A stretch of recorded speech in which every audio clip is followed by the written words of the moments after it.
From world beaters to beaten down. 2 weeks ago, the Habs were ripping it up. Just 3 regulation losses over a 17-game stretch, just 1 point out of third in the Atlantic. Since then, Marty, 1 win in 7 games, and their playoff hopes are getting crushed.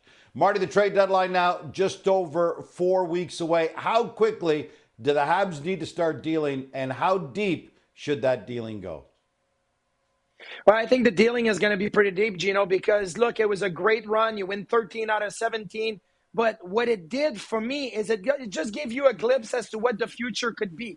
Caulfield, Suzuki, Lane Hudson, Montembeault and Dobesh in that. It gave you a glimpse of what the future can be. But you need to keep in mind that the Montreal Canadiens, even if they had made the playoffs this year, weren't going to go out and win a Stanley Cup. And that's the ultimate goal. So now you have to consider all these UFAs that are coming up at the end of the season and say, okay, who are we trading? Who are we signing? What is the plan moving forward? I look at Jake Evans. For me, Jake Evans is you sign him. You give him a 5-year deal, somewhere between $3.5, $4 million, and he has to be a part of your future. He's very unique in the way that he plays. But Yoel Armia, Christian Dvorak, David Savard, like those are guys you got to trade. Get whatever you can get for them. You have so much coming next year, the year after. Demidov, Beck, Mayu, Reinbacher. You got so much coming that you have to start moving players out to make room for them for the next few years. All right, so those are the pending unrestricted free agents, and you like Jake Evans there. What about the pending restricted free agents, specifically Jakub Dobeš? This guy's been amazing. He's only making $925K this year. He needs a new deal. What do you do with him? Well, you got to look at a couple of things, you know. He's been fantastic, and I think Dobeš is part of the future with the Montreal Canadiens. Maybe as a backup, maybe in a couple of years you look at him as a number one. But, okay, give him a 2-year deal at about $1 million. Say you still have to prove yourself. We saw a hot start in the National Hockey League for Jakub Dobeš, but it's cooled off a little bit right now. He's playing a lot. He's playing almost every other game. So maybe the Canadiens want to see what they really have in him. I see what they have in him. You give him a 2-year deal, $1 million, $1.1 million a year. That is about the ongoing rate for a young backup in the National Hockey League. He'll like that. You give him one-way money. He thinks, okay, it's guaranteed. I can move on. But here's the thing.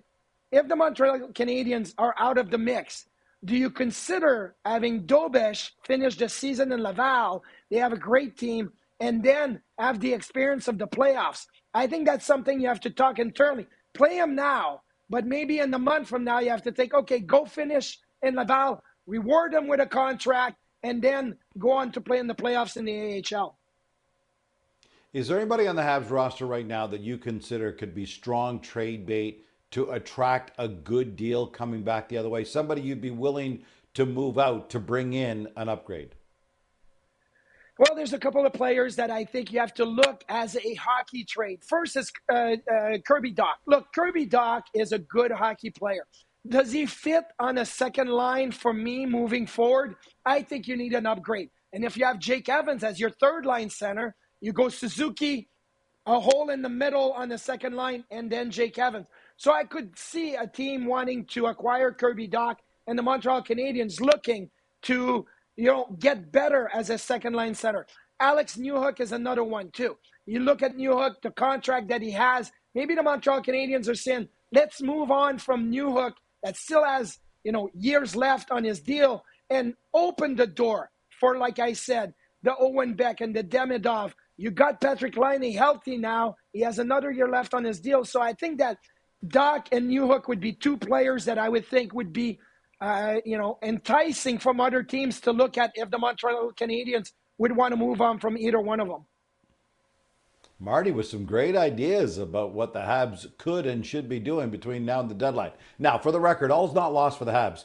2 of their next 3 games are against the Lightning and Sens, 2 of the teams they're chasing for that playoff spot. But lose those 2, and the postseason math could kill them.